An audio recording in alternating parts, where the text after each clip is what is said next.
This is section 11.1 Parametric Functions. Parametric differentiation formulas. If x and y are both differentiable functions of t, and if dx dt does not equal 0, then the derivative is the derivative of y over the derivative of x. If y prime equals dyx is also a differentiable function of t, then the second derivative is the derivative of the first derivative, just like normal. But in this case, it's the derivative of what we have left and then divided by the derivative of x again. So there's a little bit of a twist to find the second derivative of a parametric function. Example 2, analyzing a parametric curve. Consider the curve defined parametrically by x equals t squared minus 5 and y equals 2 sine of t for 0 to pi. A. Sketch a graph of the curve in the viewing window -7 to 7 and -4 to 4 for the y. Indicate the direction in which it is traced. Let's make sure our calculator is in parametric mode and in radians. And I've already set the window from 0 to pi, and then x from -7 to 7 and the y -4 to 4. So let's graph this, and then we're going to make a little sketch of it. So letter A, here's the sketch, 1, 2, 3, 4, 5, 1, 2, 3, 4, 5, and up, now let's go up 3. So here we are at -5, or approximately -5, and there's the graph. And we're going to indicate that this did graph from left to right. Now on letter B, it says find the highest point on the curve. Well, y dictates how high the graph is, and we want the highest point, so we're looking for a maximum. In order to find the maximum of a function, we're going to take the derivative. So dy dt is equal to 2 cosine of t. Now we want to know where that is 0. So 2 cosine of t equals 0. We want to know, divide both sides by 2. And so we're only going from 0 to pi, so we know that cosine is 0 at pi over 2. Now we want to know, is that actually going to be a maximum value? So we put pi over 2 on the number line. This is between 0 and pi. We're going to test pi over 4, and we're going to test 3 pi over 4. The cosine of pi over 4 is positive. It's square root of 2 over 2. And the cosine of 3 pi over 4 is negative. It's negative square root of 2 over 2. So now we know that we found a positive, a maximum, because the derivative goes from positive to negative over pi over 2. But they want the point. We just found the t value. So if we plug pi over 2 in for t here, we get pi squared over 4 minus 5. That's the x-coordinate. And then the y-coordinate is just going to be 2. And we have to justify this answer. And this is the highest point, because y prime changes from positive to negative at t equals pi over 2. Letter C, find out points of inflection on the curve. We want to know where the second derivative is 0. So let's take the first derivative. Dy over dx is equal to the derivative of y is 2 cosine of t, and the derivative of x is 2t. Well, we can cross the t's out, and so there's the first derivative. Now we want the second derivative. We take bottom times derivative of the top. So bottom times the derivative of the top minus the top times derivative of the bottom, which is 1. And that's over the bottom squared, so t squared. But with parametric, we have to divide by the derivative of x. So we're going to divide this by 2t. So we can multiply the top and bottom by t squared, and we're going to get negative t sine of t minus cosine of t all over t to the third, because these two are going to cancel out, and we're left with 2t times t squared. Well, we want to know where this is 0, so I really want to know where the top is 0.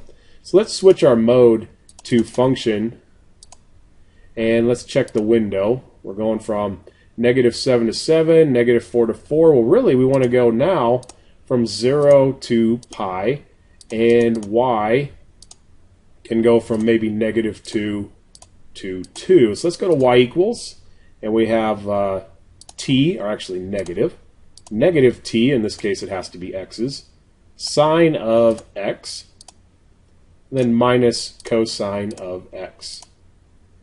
Press enter, and we're going to graph this. And we want to know where this graph crosses the x-axis. We want to know where the second derivative is equal to 0.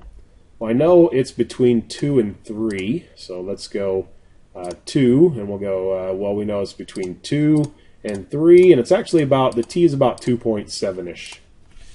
It turns out to be 2.798. So t is equal to 2.798. But let's go to the home page. Let's x still is holding this value. Let's store this into a. Well, we want the point of inflection, so we want to know x and y when t is 2.798. So we're going to square t and minus 5. So let's square this answer, and then we'll minus 5. And that's equal to 2.831. And then we need that value. We need 2 times the sign of that value. So 2 sine of that value, 0.673. Now we know this is a point of inflection, is a point of inflection, because the CAUSE, the second derivative, d2y over dx2, changes signs over, I ran out of room, over t equals 2.798. Example 3, measuring a parametric curve. Find the length of the asteroid in figure 11.5. X equals cosine to the third, y equals sine to the third from 0 to 2 pi. Let's graph this in the calculator. Let's go, we're in parametric mode. We go to y equals, we put cosine to the third in x, sine to the third in y. Let's go to the window. I'm going to graph this from 0 to, this is pi over 2. So 0 to pi over 2, and x and y are negative 2 to 2. Notice what is graphed here. So if we graph this, it only graphs 1/4 of the shape. Now if we went to window, and we went from 0 to 2 pi, we're going to get the entire shape. So we graph this, and we're going to get all 4 branches. We can reduce our work by multiplying by 4, and we'll just go from 0 to pi over 2. And we need the square root of x prime squared, so the derivative of x squared plus the derivative of y squared. Let's get the derivative of x. dx dt is equal to 3 cosine of t, and then times the derivative of cosine, which actually I need 3 cosine squared, and then the derivative of cosine is negative sine t. Now we need to square that and then put that under the radical. So that's going to be 9 cosine to the 4th t times the sine squared of t. Let's do the same thing for y. We have dy dt is equal to 3 sine squared of t and then times cosine of t. So when we square this, we're going to get plus 9 sine to the 4th t and then cosine squared t. And there's the radical, and we need dt. Now our job is to find a value for this. So we have 4 times the integral from 0 to pi over 2 of the square root of, I can take a 9 out of both of these, a sine squared out of both, and a cosine squared out of both. And what we're left with is cosine squared t plus sine squared t. And that right there is 1, and then we can take the square root of all 3 of those. So the square root of 9 is 3. That can jump out, and that can be 12. So 0 to pi over 2. And then we have sine of t, cosine of t, dt. Now we can let u equal sine of t, du equals cosine of t, dt, and we can use u substitution. So we have 12 times the integral of, let's see, if I plug 0 in for t here, the sine of 0 is 0, and the sine of pi over 2 is 1. So now I can integrate from 0 to 1 of u du. 12 times 1/2 u squared from 0 to 1, and that's going to be half of 12 is 6. Example, we have x equals t squared plus 2t, y equals t squared minus 2t plus 3, and t is going from -2 to 3. Sketch the parametric equation and include direction. Find the furthest left point. Find where x is a minimum. So I have t values from -2 to 3, and when we plug -2 in, we get 4 minus 4, that's 0. When you plug -1 in, you get 1 minus 2, that's -1, and so on. Then when you plug -2 in for the y, you get 4 plus 4 is 8, plus 3 is 11, and we've plugged in the rest of them in for y. Let's plot the points. We get 0, 11, which is a little off the map, -1, 6, 1, 2, 3, 4, 5, 6 right there, 0, 3, 1, 2, 3, 2, we get 8, 3, 1, 2, 3 right there, and 15, 6, which is kind of going off in that direction. So here is the graph right there, and we're going to indicate the direction we graphed this with little arrows. So that's the direction. We want to find the furthest left point, which is the maximum of, actually the minimum of x. Find where x is a minimum. So let's take the derivative of x, dx dt is equal to 2t plus 2. Set that equal to 0, which is 0 equals 2t plus 2, so t is equal to -1. And so we're trying to find the furthest left point. That's when t is -1. So the furthest left point is -1, 6. Given x equals 4 cosine t and y equals 3 sine t, write an equation of the tangent line to the curve at the point when t equals 3 pi over 4. So let's find the x-coordinate. X-coordinate is 4 cosine of 3 pi over 4, which is 4 times -square root of 2 over 2, which is -2 square root of 2. The y-coordinate is 3 sine of 3 pi over 4, which is equal to 3 times the square root of 2 over 2. And then we need to find dy dx, which is equal to the derivative of y is 3 cosine of t, and the derivative of x is -4 sine of t.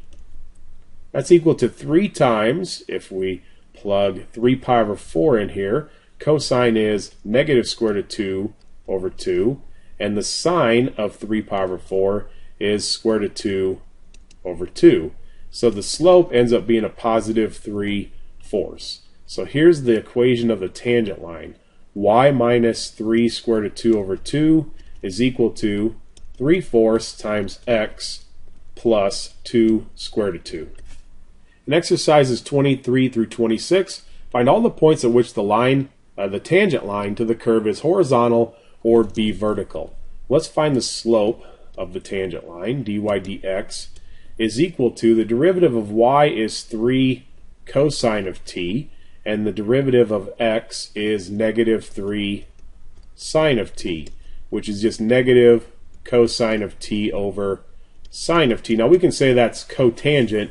I think it's easier just to consider it as cosine over sine. So in letter A, we want horizontal tangent lines. So we want cosine of t to be 0. And so t is equal to pi over 2 and 3 pi over 2 on one trip around the circle. But they want us to find the points at which the tangent line is horizontal. So let's plug pi over 2 in for x and y. The cosine of pi over 2 is 0, so we have -2 comma. The sine of pi over 2 is 1, so -2, 4. And then for 3 pi over 2, the cosine of 3 pi over 2 is 0, so we have -2 comma. But the sine of 3 pi over 2 is -1, so we have 1 minus 3, and that's going to be -2. The letter B, we want the denominator to be 0 because we want vertical tangent lines. So we want to know where the sine of t is equal to 0, and that happens at 0 and pi. So the point for 0 when t is 0, well, the cosine of 0 is 1, so we have -2 plus 3, that's 1. And let's see, the sine of 0 is 0, so we have the point 1, 1.